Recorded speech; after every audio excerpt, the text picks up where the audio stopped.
আজ 1202 খ্রিস্টাব্দ, বাংলায় শুরু হলো এক নতুন ইতিহাস। বাংলা এখন আমাদের। মাত্র 18 জন অশ্বারোহী নিয়ে বখতিয়ার খিলজি দখল করলেন বাংলা।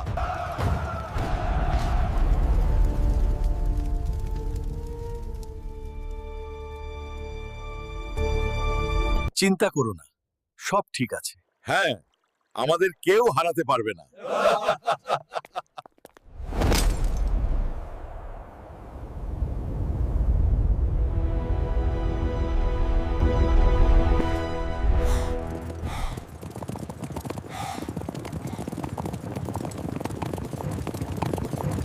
আজ খুব ঠান্ডা পড়েছে, তাই না? হ্যাঁ, কিন্তু চিন্তা করো না, সব ঠিক আছে।